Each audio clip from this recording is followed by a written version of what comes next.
Hey everybody, it's a wee bit of alchemy. I'm Rick Barrett. Welcome. Mhm. Got a good one for you tonight.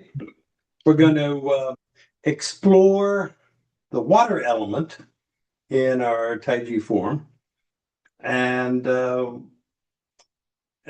also with the application of imagination to accessing deeper levels and deeper understandings of this quality. So. Just to recap what we were talking about last week, that is that the imagination is the primary function of the eye of mind. That is, anytime I'm thinking about something, it is to a greater or lesser degree my imagination. That is, I am putting something there that is not available to my senses. Even whenever I'm thinking of something that's very sensually perceptible, let's say this cup here. I say, I'm holding a cup. And that is really available to my senses, and that's great. But still, to some degree, I'm imagining that this is a cup. It's something that it's an object of some sort. And I have become so familiar with it that I feel very safe in saying that that is a cup and it's got tea in it. And so that's something that I can verify with my senses, and to that degree, I make it more substantial. I can go the opposite direction and take something very substantial and make it insubstantial. I can turn it into a pure abstraction. And that way, that cup that I was talking, I just showed you there, I can now talk about it, and it's now a pure abstraction because it's only available to my eye of mind. And this eye of mind is what enables us to access a superconscious state. It brings the eye of flesh and the eye of spirit together and allows us to precipitate this event, make it something happen, which is kind of cool. And so whenever I imagine that I want to, let's say, enhance my energetic coherence. Okay, something that I want to do pretty often. I'll notice maybe that it's starting to get a little off, and then what I'll do is I will imagine getting into that state of energetic coherence, and I will point and reach with my index fingers, and then I will be able to then go into that state. If I don't imagine that, if I just point, there will be a seriously reduced level of energetic coherence available to me. That is because my eye of mind is not participating at a sufficient level to make the magic happen. And then it just becomes a physical action, which is then my eye of flesh, which is, something is happening, but it's a half-ass attempt at getting in a heightened state of coherence. So when we're doing our Taiji transform, when we're doing anything in our internal arts, to the degree that we can engage that imagination, engage the eye of mind, we then can access the fruits of these particular activities at a much deeper level. So the using our imagination, that's the theme last week, and we're going to continue that this week. Only this week we're going to head in a different direction. We're going to go to the water element. So that is it's kind of cool because water is where the process starts in the Chinese calendar. It's the winter element. And it's where things are at their most compressed. It's cold out, and things are just things are hunkered down. They're moving into a more compressed state. And consequently, there's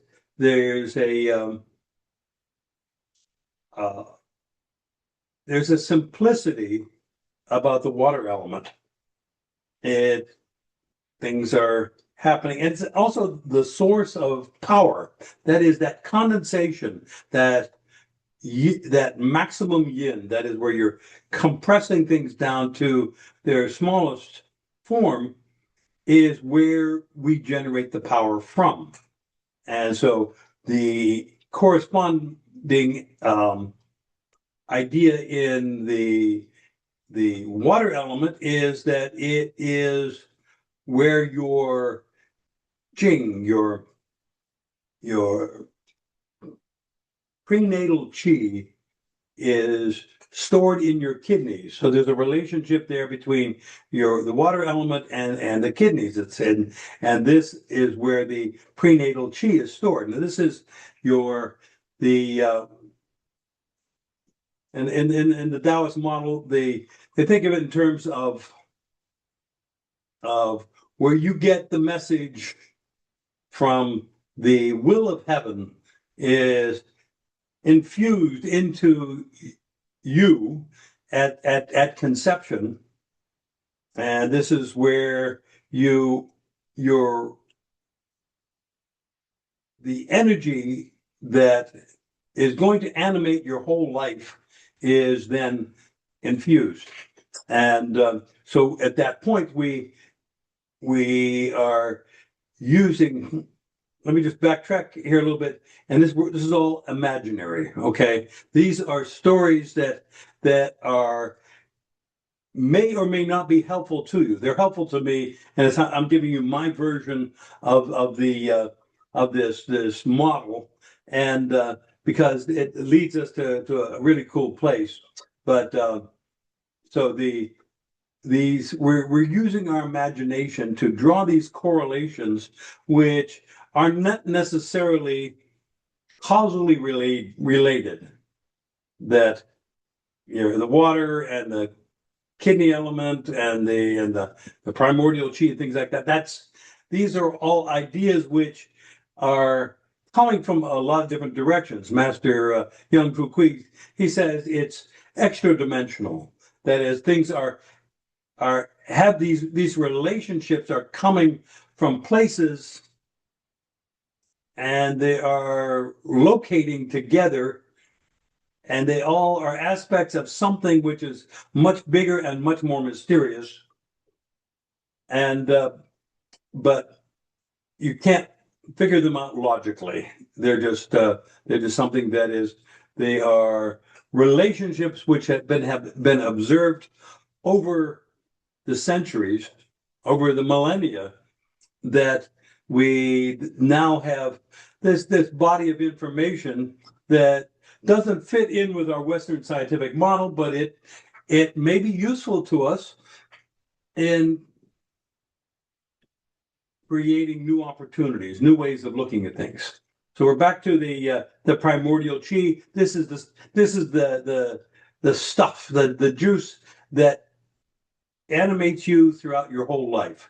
And to the extent that you can husband your resources, you don't fritter away that Qi, you live a longer, healthier life.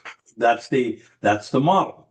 And that people who tend to fritter away their energy, their primordial Qi, then they tend to dissipate. And so we have the primordial Qi or the prenatal Qi, and then we have the postnatal Qi, and that is all the energy that we add to our resources, coming from the food we eat, the air we breathe, the life we live, the internal exercises we do, and things like that, to bolster our internal resources.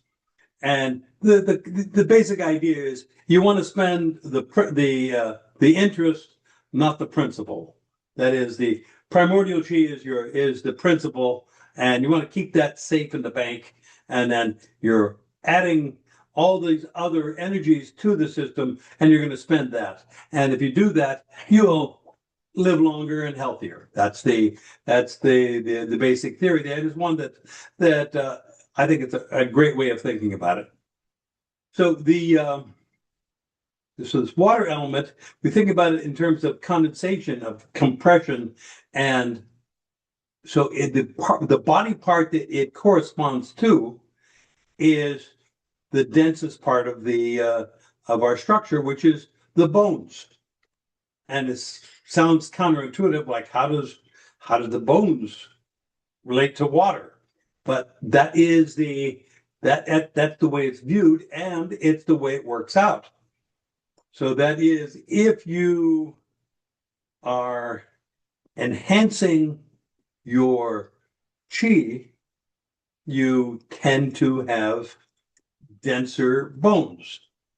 And so that's where we get the expression, a steel bar wrapped in cotton. That is, you want to have your bones be, diamond hard, whereas, and your muscles are nice and relaxed. And that's the direction we're going to.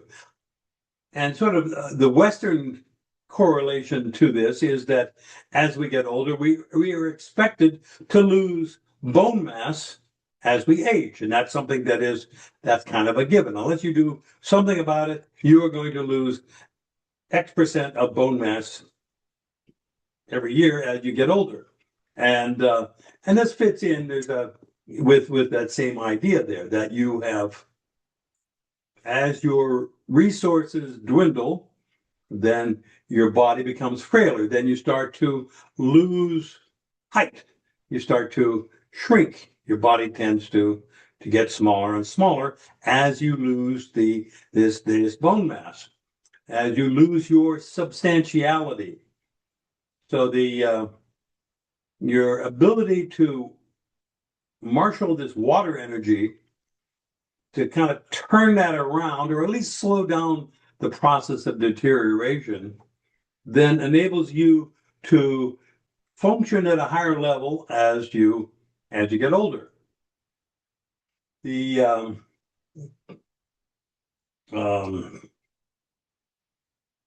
other aspect of this, the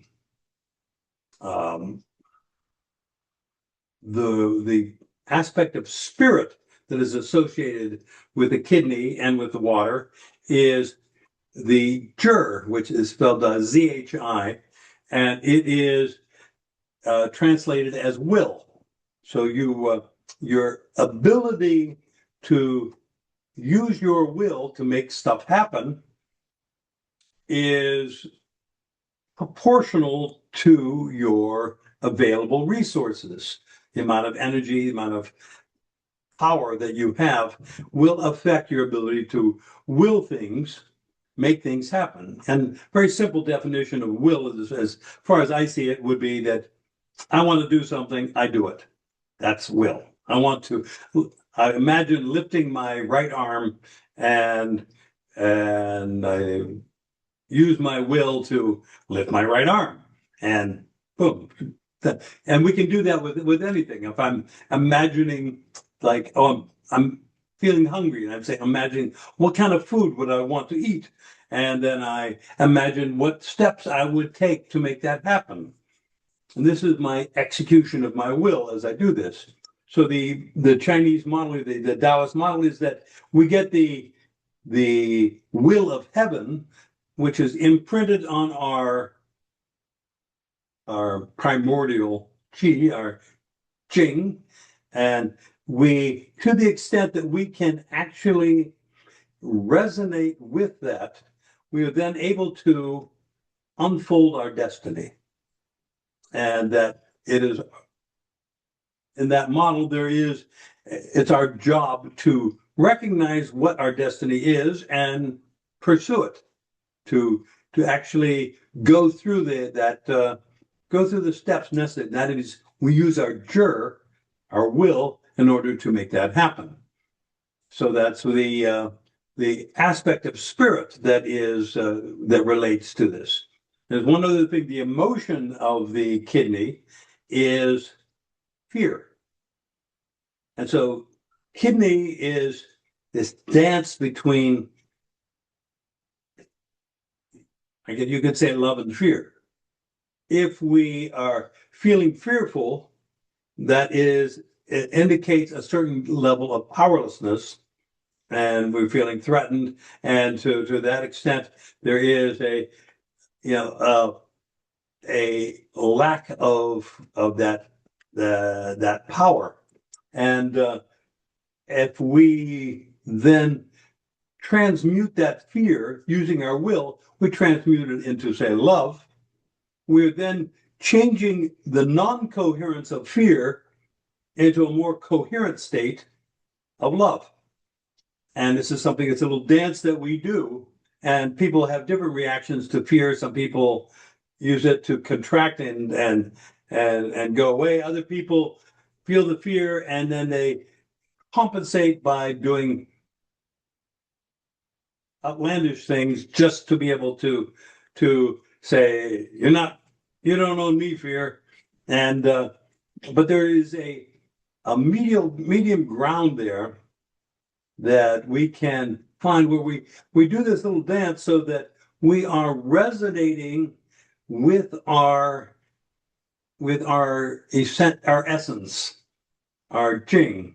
And to that extent, the fear tends to go away. That is, we move into a highly coherent state, and we're then able to negotiate the pitfalls of life and be able to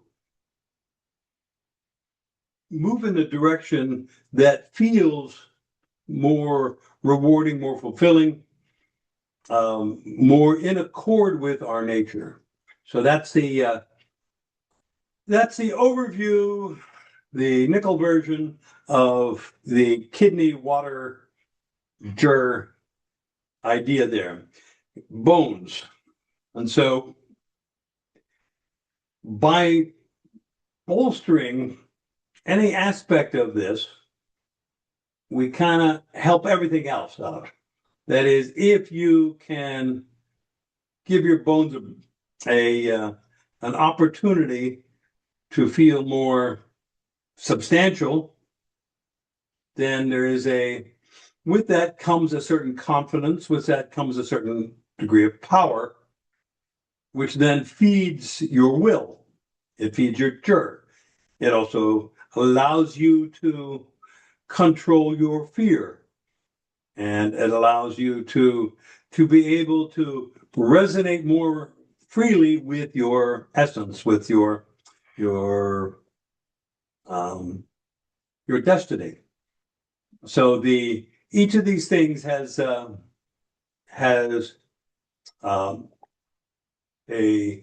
benefit that comes from that help the others as well. And so, if you nurture your kidney essence, it becomes the rising tide that lifts all boats. That is, you have more vitality, more power, more effectiveness in the world. And with that comes the feedback of doing stuff that you like to do and making cool stuff happen. So we're going to do some stuff with water chi and with bones. And we'll put that into a Tai Chi form, and we'll see where that takes us.